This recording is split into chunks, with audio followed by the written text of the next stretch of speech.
आज सैलरी का class number 3 हम रिकॉर्ड करेंगे। आज का पूरा क्लास हम अलाउंस के ऊपर ही बात करेंगे। फर्स्ट जो अलाउंस में हम आएंगे जिस कैटेगरी में, that is fully taxable allowance, sorry exempted allowance. मतलब अलाउंस तो है लेकिन फुल एग्जेम्पशन मिलेगा। उसमें आप लोगों को प्रोबेबली याद है daily allowance, tour allowance, car allowance, convince allowance, helper allowance, assistance allowance, uniform allowance, academic research allowance, ये सब अलाउंसेस था। ये अलाउंसेस देने का मोटिव ही यही था, ये बिकॉज ये बिजनेस परफॉर्मेंस के साथ कनेक्टेड है। अगर बिजनेस इससे बेनिफिट डिराइव करता है, एम्प्लॉयर अगर इससे बेनिफिट डिराइव करता है, तो माना जाएगा ये एक अलाउंसेस से एम्प्लॉय को बेनिफिट नहीं मिल रहा है, एम्प्लॉयर को बेनिफिट मिल रहा है। तो एम्प्लॉयर को बेनिफिट मिल रहा है बिकॉज एम्प्लॉयर ने खर्चा किया है, लेकिन एम्प्लॉय को बेनिफिट यहां से नहीं मिला। दैट्स वाई ये पूरा ही एग्जेम्प्टेड है। लेकिन ऑन द कंडीशन दैट, क्यों एग्जेम्प्टेड है? एज्यूम करके चलेंगे, assuming amount spend for official purpose.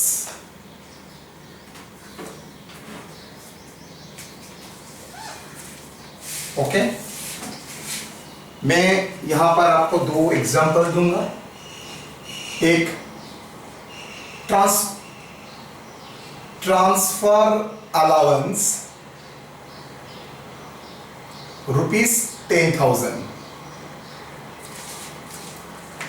Bracket में एक्चुअल एक्सपेंडिचर, ये example 1। Okay, actual expenditure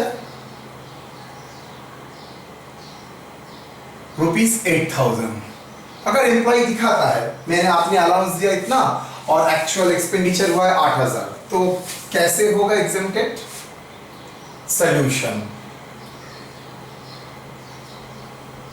transfer allowance received ₹10,000 less exemption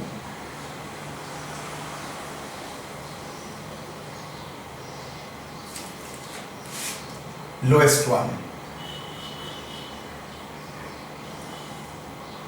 A, TA received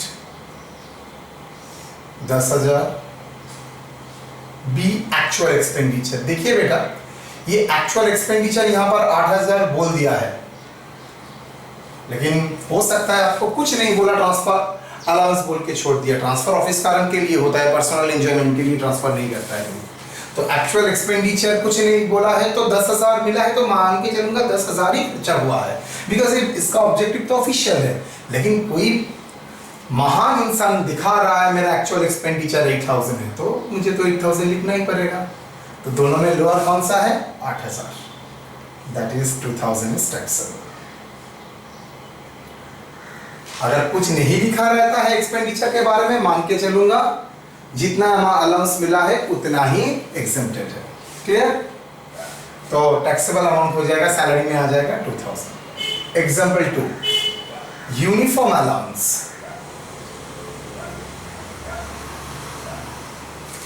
₹5,000, bracket में कुछ नहीं बोला है। Solution, uniform allowance received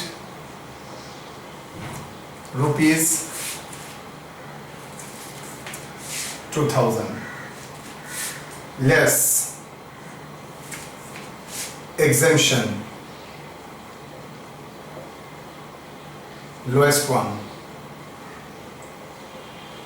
under section 10-14।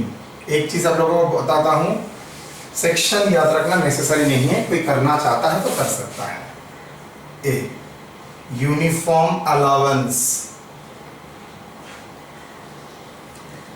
कितना? received 2000 क्यों लिखा? 5000. B, actual expenditure.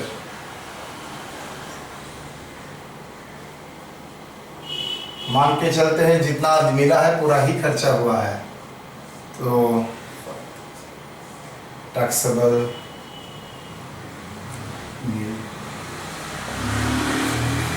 Done. 3,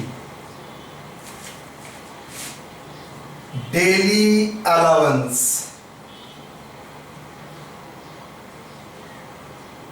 rupees 500 per day for 40 days.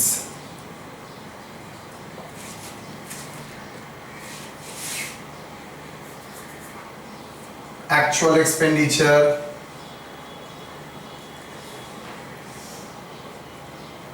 rupees 35,000. अच्छा, ड्यूरिंग ऑफिस टूर वहां पर जो खाना पानी के लिए खर्चा तो लगेगा, तो खाना पानी के खर्चे के लिए 500 रुपया पर डे लेता था. 500 ज़्यादा हो गया नहीं, ठीक है, मेरा क्या जाएगा, मेरा पैसा है थोड़ी.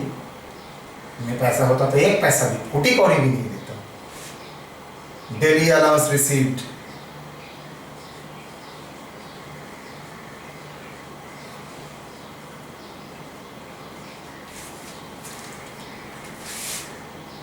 rupees 500 into 40.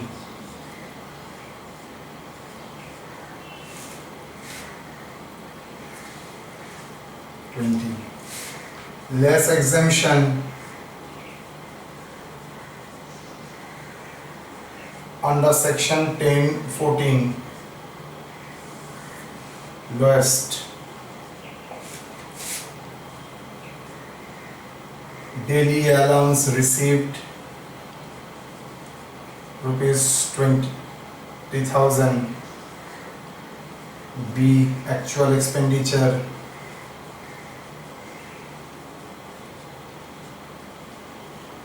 rupees 35. लोएस्ट कौन सा है? टैक्सेबल क्या होगा?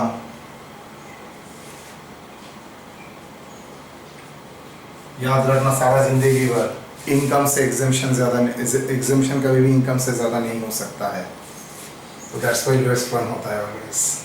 ओके, एग्जेम्पशन में के टाइम ऑलवेज याद रखना लोएस्ट ही वर्ड होगा, बिकॉज कभी भी इनकम से लोएस्ट एग्जेम्पशन ज़्यादा नहीं हो सकता है, that's why lowest one word रहता है. तो फुल्ली एग्जेम्प्टेड के बारे में मैंने यूनिफॉर्म ट्रांसफर डेली, हेल्पर आ सकता है, एकेडमिक अलाउंस आ सकता है, सेम तरीके से दे सकता है. मैंने सिर्फ एग्जाम्पल के लिए 3 एग्जाम्पल दिया है. ओके, अब आ जाते हैं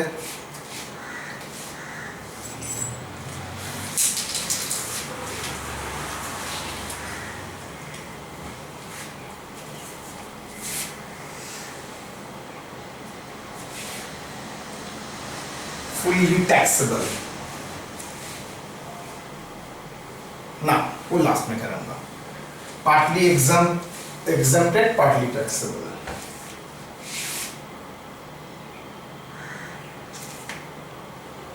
Partly exempted. इसको मैं 2 तरीके से दिखाऊंगा आपको. एक फिक्स्ड एग्जामिशन, जो एग्जामिशन फिक्स्ड रहेगा, और कैलकुलेटेड एग्जामिशन.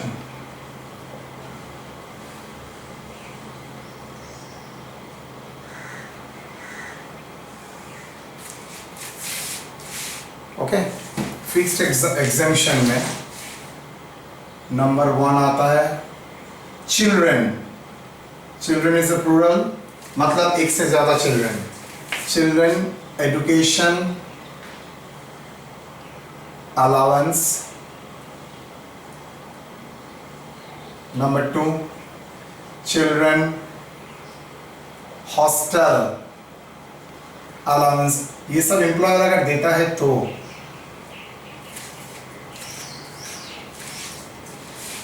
क्या है? रुपीज 100. अच्छा, exemption ₹100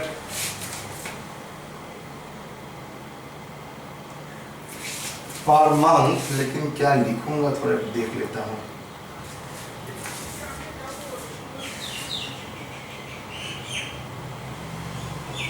maximum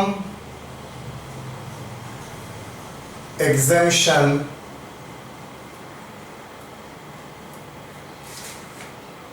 $100 per month per child, maximum 2 children. Okay बोल रहा है मैक्सिमम एग्जेम्पशन मिलेगा ₹100 करके प्रति महीना, पर मंथ, पर चिल्ड्रन। मैक्सिमम कितना बच्चा को सपोर्ट कर सकता है? एम्प्लॉयर 20 बच्चे को दे सकता है। एम्प्लॉय का अगर 20 बच्चा है तो 20 बच्चे को मिला, लेकिन इनकम टैक्स बोल रहा है मैं एग्जेम्पशन दूंगा सिर्फ 2 बच्चे के लिए, उससे ज्यादा नहीं। Children hostel allowance, maximum exemption ₹300 per month per child, maximum 2 children.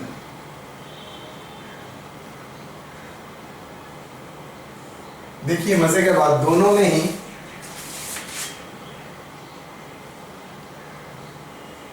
Children hostel allowance, दोनों में ही अमाउंट फिक्स्ड 100-300। 3 ट्रांसपोर्ट अलाउंस,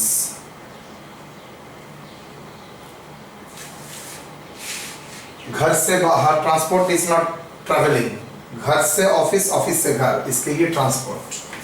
तो इसके अगर अलाउंस मिलता है मैक्सिमम, ये एम्प्लॉय का बच्चे को मिलता है, ये एम्प्लॉय को मिलता है, maximum ₹3,200 per month for physically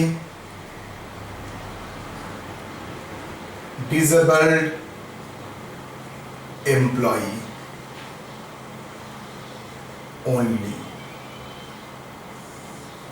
मतलब एम्प्लॉय अगर डिसेबल नहीं है तो फुल्ली टैक्सेबल। तो एग्जेम्पशन किसको मिलेगा? ट्रांसपोर्ट अलाउंस किसको मिलेगा? मिल सकता है एनीवन को, लेकिन जो फिजिकली चैलेंज्ड है उसी को ही एग्जेम्पशन मिलेगा, दूसरे को एग्जेम्पशन नहीं मिलेगा। ठीक है। एग्जाम्पल,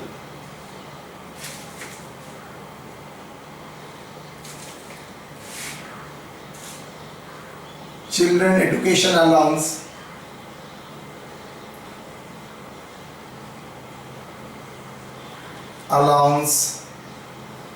received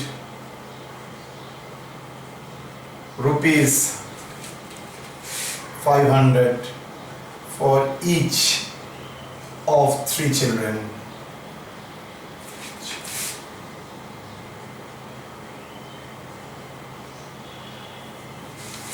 सॉल्यूशन क्या होगा? चिल्ड्रन अलाउंस रिसीव्ड कितना मिल रहा है? अच्छा 500 पर मंथ। ओके, तो 500 rupees for 12 months into 12 months into 3 children, 18,000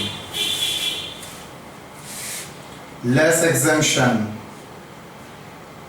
कितना एक्चुअल एक्सपेंडिचर हुआ है? एक्चुअल एक्सपेंडिचर, अच्छा चलो यहां पर नहीं, नेक्स्ट में लिखूंगा। एग्जेम्पशन एक्चुअल एक्सपेंडिचर के साथ कोई लिंकेज नहीं है, लिंक आप नहीं है, जस्ट जितना अमाउंट बोला है उसी के ऊपर बेस करके 300 100 into 12 months into मैक्सिमम कितना चिल्ड्रन? उसका तो 3 चिल्ड्रन है, मैक्सिमम 2, कितना हुआ 2, तो 2400 मिलेगा. सो टैक्सेबल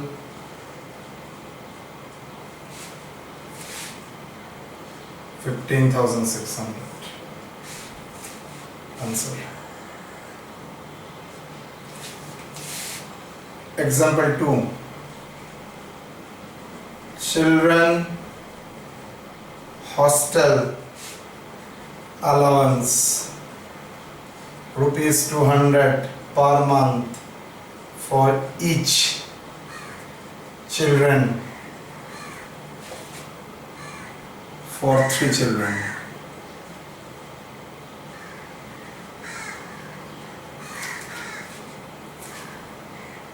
Solution. ब्रैकेट में एक्चुअल एक्सपेंसेस बोल दिया है. एक्चुअल एक्सपेंसेस ये पार्टली एग्जेम्प्टेड के भीतर बोलने का मतलब है आपको कंफ्यूज करने के लिए दे रहा है. Actual exemption, actual expenditure.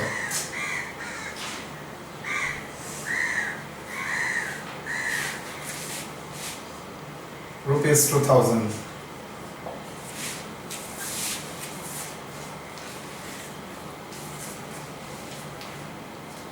Okay.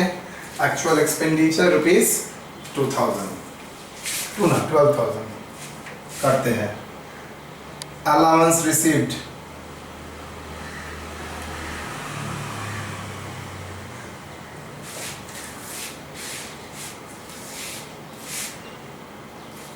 कितना 200 into 12 month into 3, 7,200 less exemption under section 1014. हाँ सभी 1014. यहाँ पर लोएस्ट नहीं है, स्ट्रेट वे में फिर अमाउंट बोल दिया है. मैक्सिमम 300, उसको मिल तो रहा है 200. 300 कैसे एग्जेम्पशन लेगा पर चाइल्ड के लिए? तो रुपीज 200 बिकॉज मैक्सिमम 300 पर चाइल्ड बोला है तो 200 है into 12 months into maximum 2 children. अगर ये 200 के जगह 400 होता तो यहाँ पर 300 होता. क्लियर? मैक्सिमम 300 बोला है और मुझको तो मिलता ही है पर चाइल्ड के, और 300 पर चाइल्ड के लिए ही बोला है पर मंथ, तो मेरा तो पर चाइल्ड 200 मिल रहा है तो एग्जेम्पशन यही रहेगा. 200 से ज़्यादा नहीं हो सकता.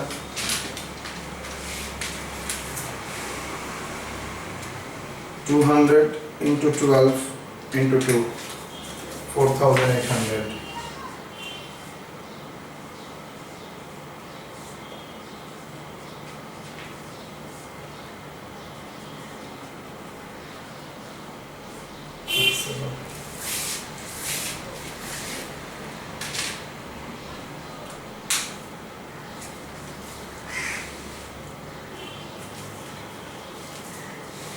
So 1, 2. ट्रांसपोर्ट अलाउंस का भी एक एग्जांपल देते हैं.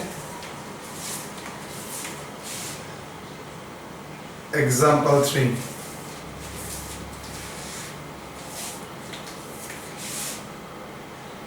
Transport allowance rupees 3,000 per month. Solution.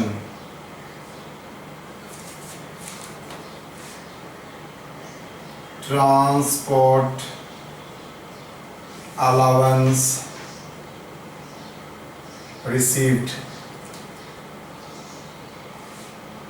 3,000 into 12. Sorry, 3,000 into 12. 36,000 less exemption under section 1014. Nil. Why sir? Only available for physically challenged, disabled. Employee, तो नहीं बोला है 36,000। अगर डिसेबल एम्प्लॉय बोलता तो एग्जेम्पशन हो जाता टैक्सेबल।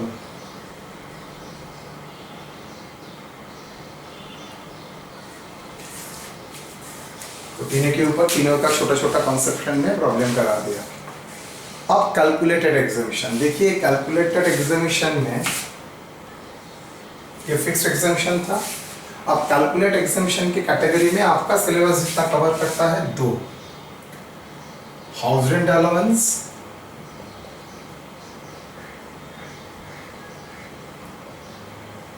जिसको हम लोग शॉर्ट में बोलेंगे HRA, दूसरा entertainment allowance,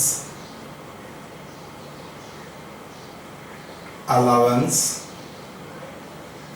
for government employ. इसके ऊपर काम हम लोग अभी नहीं करेंगे, HRA के ऊपर करेंगे लेकिन उसके ऊपर काम नहीं करेंगे। देखिए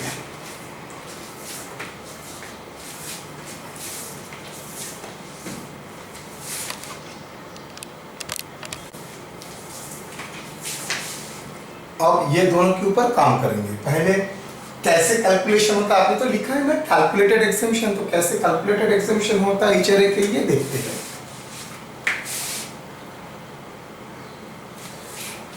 अच्छा, फुल एग्जेम्पशन तो हो गया, उसको रखने का कोई मतलब नहीं होता है, खामखा स्पेस प्रॉब्लम है जहां पर।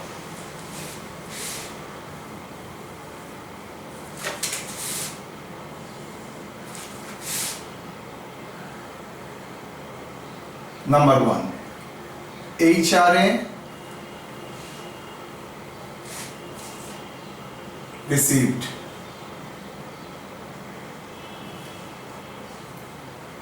less exemption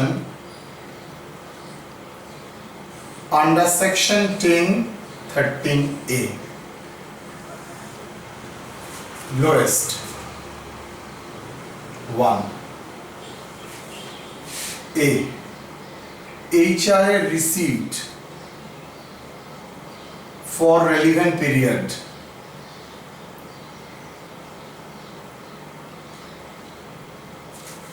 HRA received for relevant period, relevant period का मतलब थोड़ी देर बाद में बताता हूँ।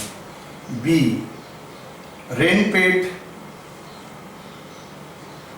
minus 10% of salary of relevant period।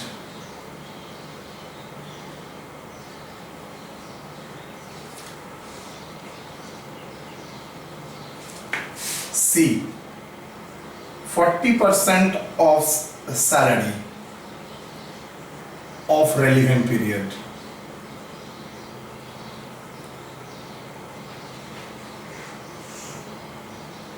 For Kolkata, Delhi, Mumbai, Chennai 50%, मतलब ये 4 मेट्रो सिटी के लिए 40% हो जाएगा 50%।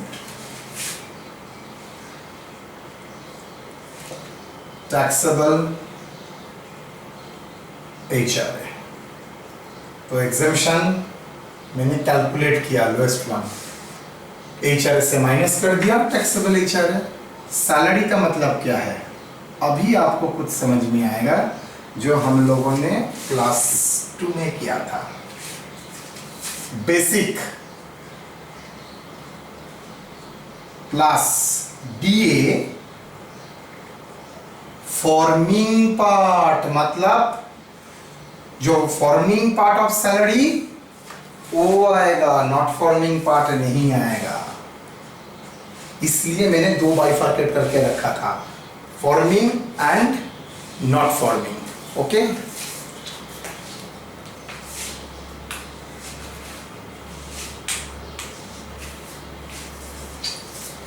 Plus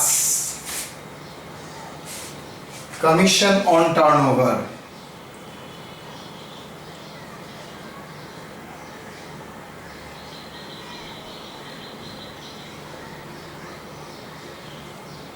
based on fixed percentage, variable नहीं, अप टू 1 लाख सेल के लिए 1%, उसके ऊपर सेल के लिए 1.5%, ऐसा नहीं बोला। जितना सेल अचीव करोगे उसके ऊपर 2%, 3%, मतलब स्ट्रेट वे परसेंटेज अगर बोलता है तो उसको बोलता है बेस्ड ऑन फिक्स परसेंटेज। तो ये बोल दिया सैलरी किसके लिए, for HRA computation.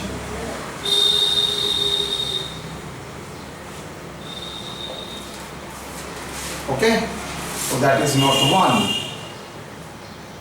Note 2, relevant period,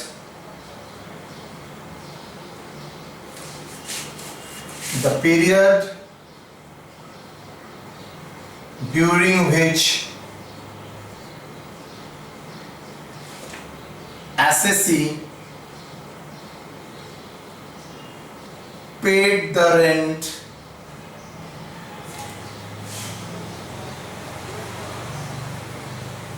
actually. Paid the rent मतलब जितना दिन उसने रेंटेड अकोमोडेशन में रहा। एग्जाम्पल, 12 महीने के नौकरी में पहला 8 महीने में खुद का पापा के घर में रहता था। 9 महीने के बाद मेरा शादी हुआ, 10 महीने के बाद मैंने घर छोड़ दिया बीबी के साथ, 10, 11, 12 महीना मैंने रेंट में चला गया। तो ये 3 महीना आपका रेलिवेंट पीरियड होगा। मतलब ये एग्जेम्पशन जो कैलकुलेट होता है ओनली फॉर रिलेवेंट पीरियड के लिए, अगर आप रेंट पे करते हैं तभी। तो जो 8 महीने में 9 महीने में घर में पापा के साथ था, वहां पर क्या रेंट दिया, लेकिन आपको तो HRA मिल गया, तो वो 9 महीने के लिए कोई एग्जेम्पशन नहीं होगा। तो बाकी जो 3 महीना बचता है उसके लिए एग्जेम्पशन होगा।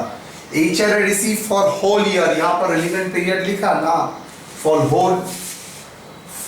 होल पीरियड, जितना महीने का HRA मिला है आपको। और एग्जेम्पशन कैलकुलेशन होगा फॉर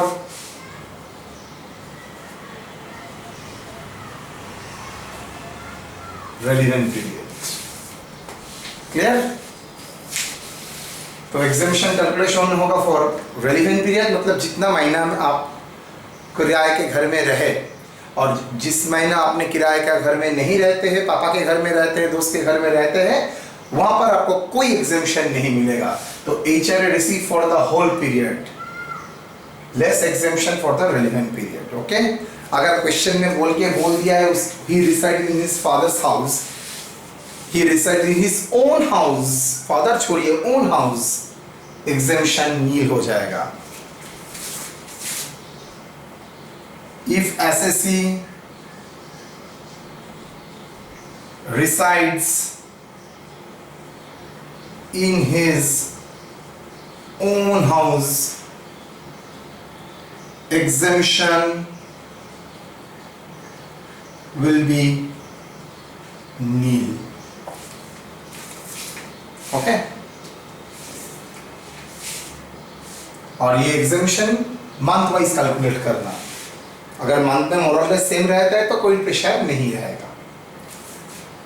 चलिए एक प्रॉब्लम करते हैं, उसके बाद हमारा क्लियर हो जाएगा। Example, basic salary 10,000 per month, DA 4,000 per month, 60% forming part,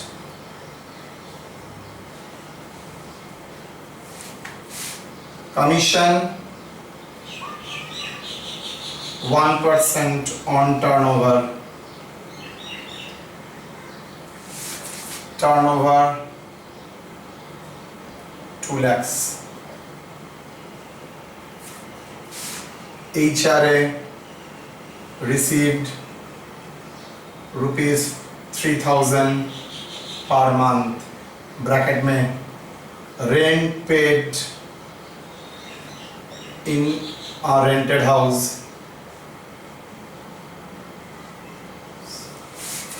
rupees 2,000 per month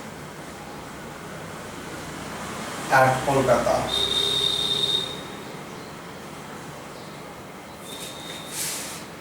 Calculate taxable HRA.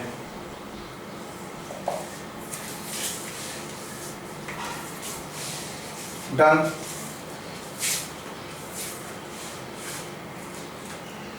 Example, solution. Salary for HRA. Exemption. Basic 10,000 into 12, 1,20,000. DA full DA नहीं लेंगे, forming part.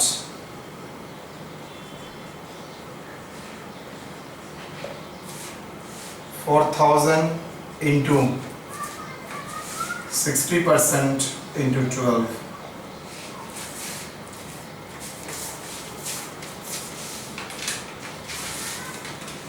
4,000 into 60% forming part into 12, 28,800. Commission on turnover,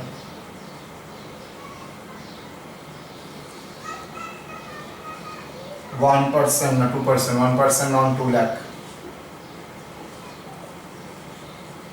2,000.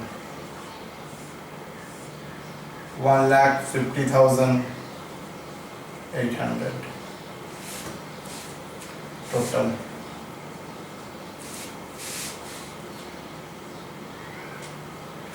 HRA received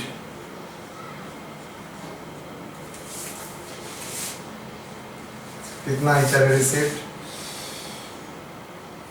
2,000 into 12 month, 24,000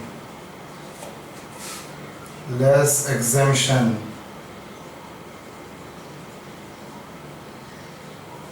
under section 1014, 1013A, lowest 1.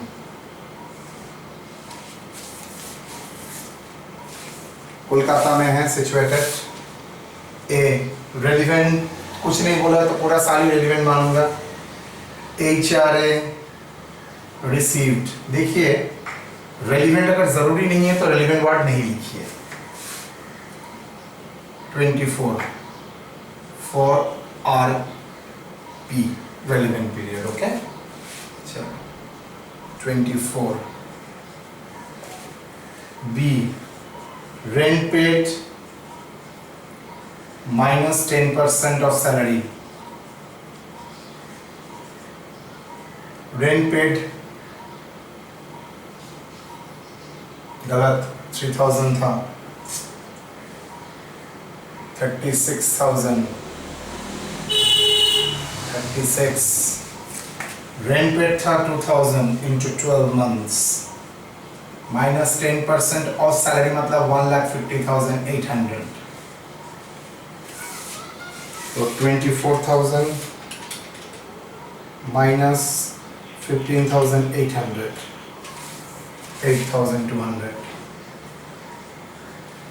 Okay, rent paid 2,000 into 12 महीना 24,000 minus 15,800. गलत लिखा. 24,000 minus 15,080. So 24,000 minus 15,080,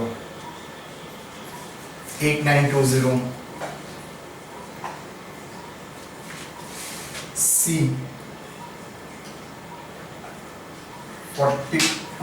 50% होगा. 50% on salary कितना?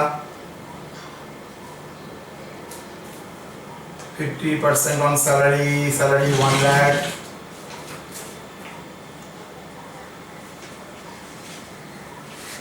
% on salary.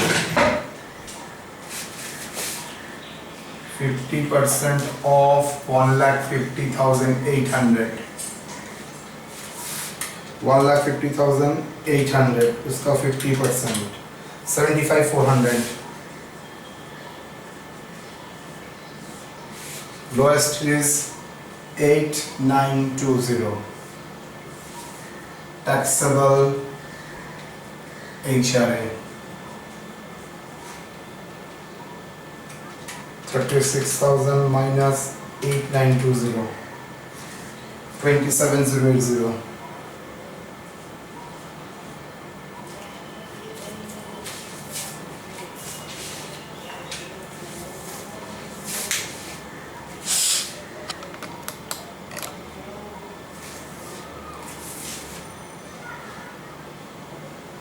Okay. तो HRA का calculation हो गया, exemption का कैलकुलेशन। पहले आप सैलरी निकालेंगे। ये एग्जेम्पशन कंप्यूट करने के लिए देता है तो मतलब याद रखिएगा 3 से 4 नंबर एक पॉइंट में यहाँ पर ही चला गया।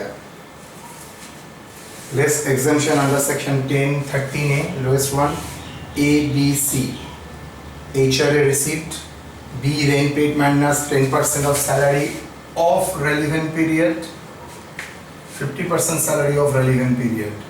ये पहला प्रॉब्लम है, RP लिख रहा हूँ। सब्सिक्वेंट प्रॉब्लम में आप लोग नहीं करेंगे, दिमाग में रखिएगा। डन।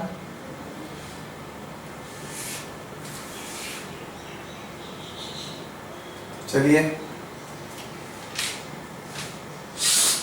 तो HRA का कंप्यूटेशन भी हम लोगों से हो गया।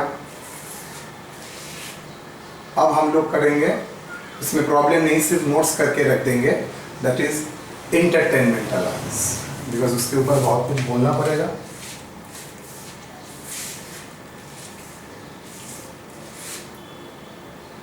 हो गया?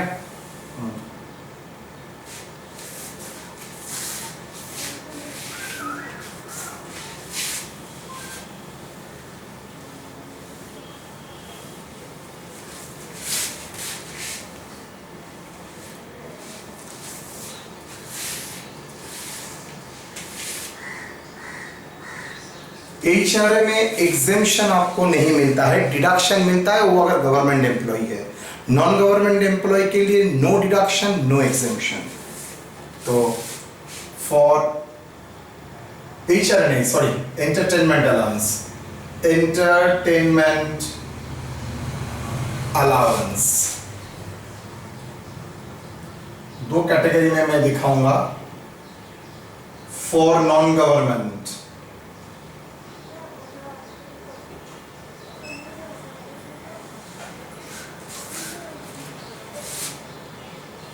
fully taxable government employee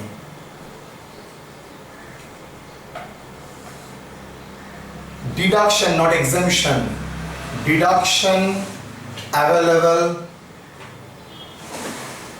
under section 16(2) from gross salary. इसलिए मैंने बोला इसका कैलकुलेशन में अभी नहीं कराऊंगा, सिर्फ लिख के रख रहा हूं। Lowest one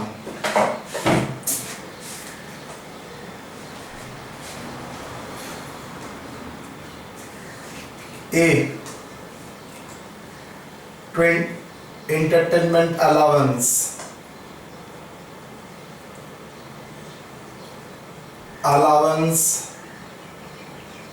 received,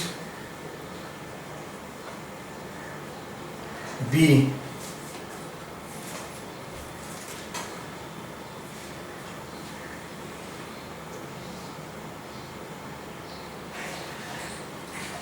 entertainment allowance received, B 20% of not salary, basic salary, 3 rupees 5,000।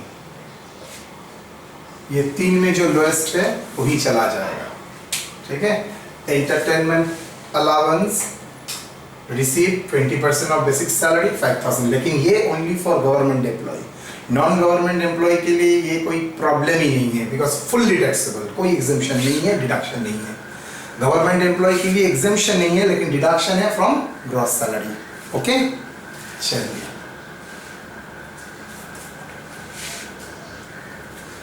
Problem अभी नहीं, बिकॉज इसका प्रॉब्लम बाद में होगा।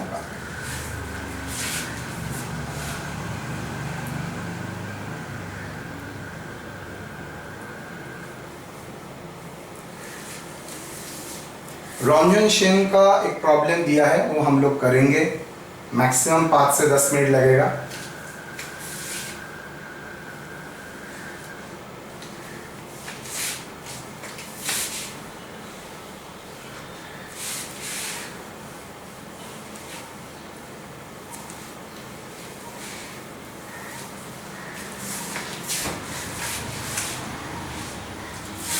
Computation of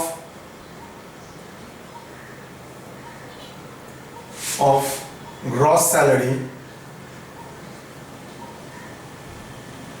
of Mr. Ranjan Shen.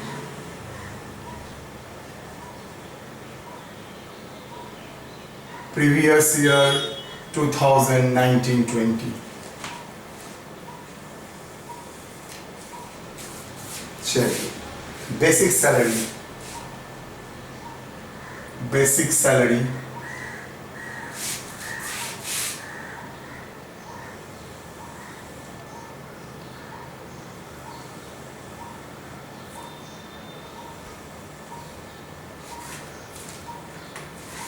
कितना? 20,000 per month, 20,000 into 12, 2,40,000। DA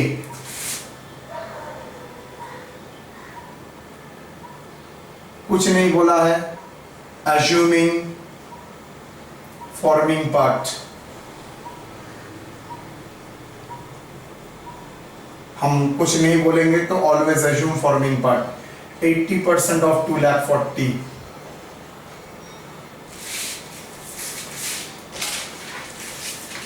2,40,000 into 80%, 1,92,000।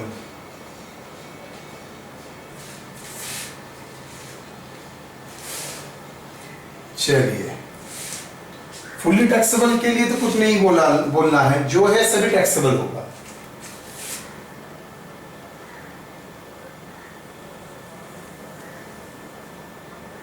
ना, ये सब नहीं लिखना पड़ता है। टैक्सेबल अलाउंसेस, हाँ डीए भी अलाउंसेस है, लेकिन डीए का अलग तरीके से ट्रीटमेंट होता है, इसलिए मैंने डीए को अलग रखा है। यूनिफॉर्म अलाउंस कितना? 1,200 into 12, that is equal to 14,400। Less exemption, uniform मतलब fully exemption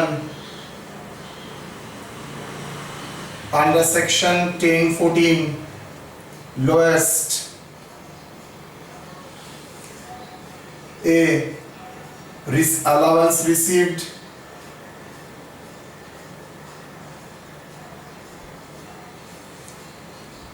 $14,400, actual amount, actual expenditure 1,000 into 12, 12,000, lowest one is 12,000, so 2,400 is a taxable amount। Uniform के बाद car allowance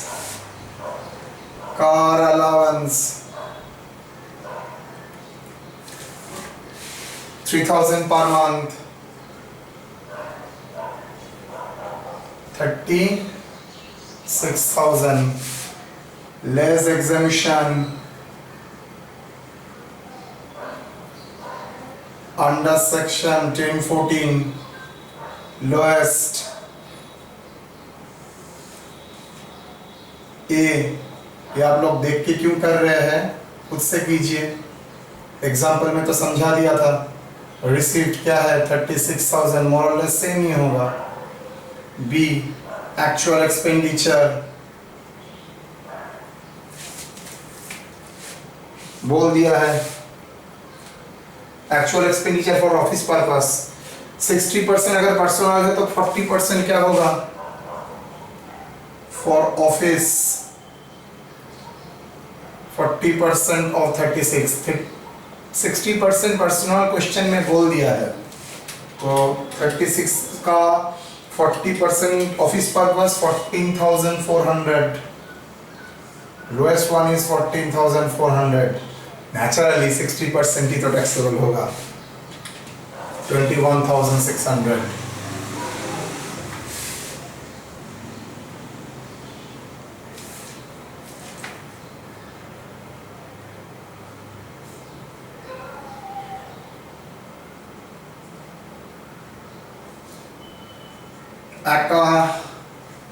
Academic allowance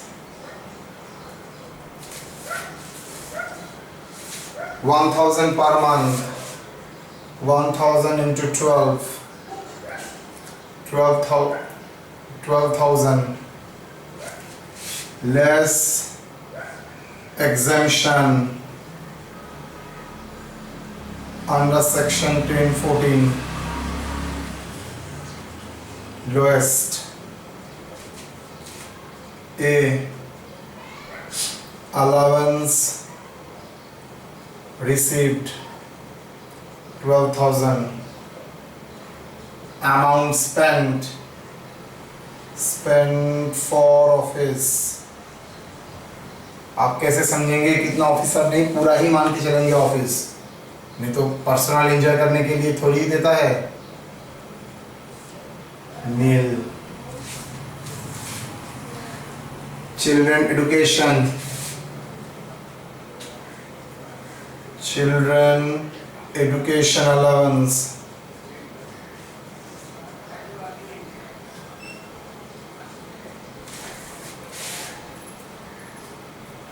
for 3 children rupees 500 per month each, ESH, so 500 into 3, 5 or 6, 600,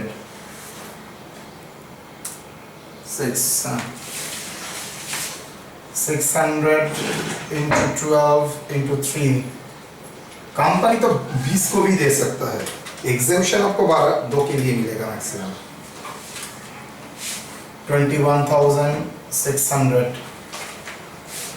less exemption, वो तो straight way में fixed exemption है, कोई इधर उधर नहीं हो सकता है, under section 1014।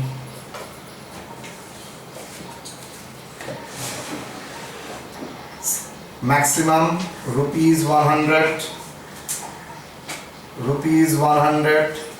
for 12 month, 100 per month for 12 month into 2 children maximum, so 2,400 minus 2,400, so 19,200 आपका टैक्सेबल लायबिलिटी हुआ, मतलब टैक्सेबल हुआ। चिल्ड्रन हॉस्टल अलाउंस रुपीज 400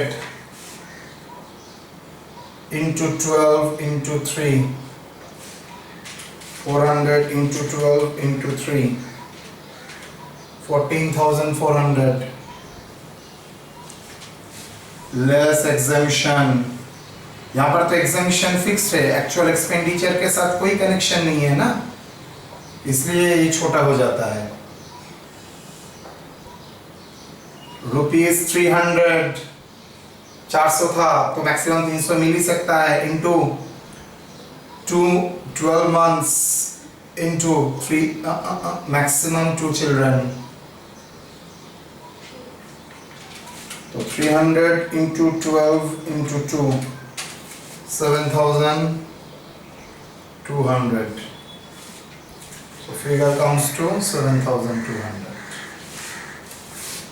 तो हॉस्टल हो गया, एजुकेशन हो गया। मेडिकल अलाउंस, मेडिकल अलाउंस कौन सा कैटेगरी में आता है, ना फुल्ली ना partly, fully taxable. How much 500 ना 600, 600 into rupee 12 months, 7,200. Entertainment allowance,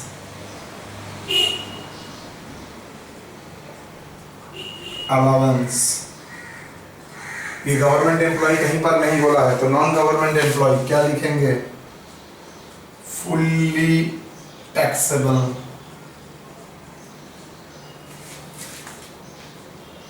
how much? 1,000 per month, rupees into 12 month,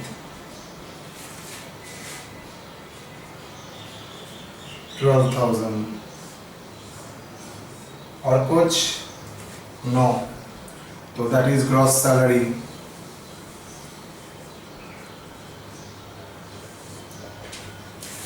आजकल पे देखो 2,400 plus 21,600 plus 19,200 plus 7,200 plus 7,200 plus 12,000, 69,600।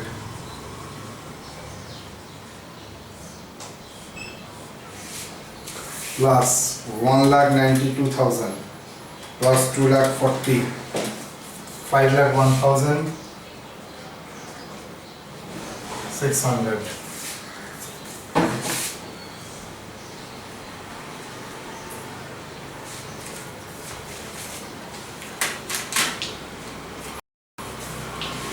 Okay, तो होप आपका कंप्लीट हो गया। तो इलास्ट्रेशन 1 हम लोगों का जो था आप लोगों के लिए कंप्लीट। देख लीजिए HRA का प्रॉब्लम नेक्स्ट क्लास में हम लोग और भी कराएंगे। यहाँ पर एक प्रॉब्लम है, आप लोग बुद्धि करके करेंगे, देखते हैं नेक्स्ट क्लास में मैं इसका सोल्यूशन बोर्ड में करूँगा ज़रूर।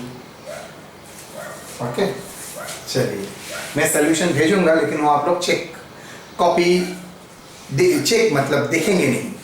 सोल्यूशन पहले मेरा आप लोग करेंगे, उसके बाद उसको साथ चेक करेंगे, ठीक है?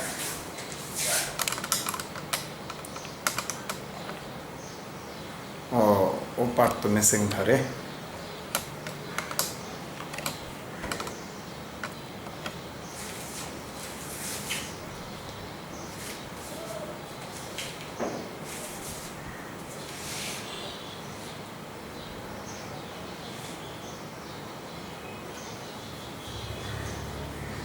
Done?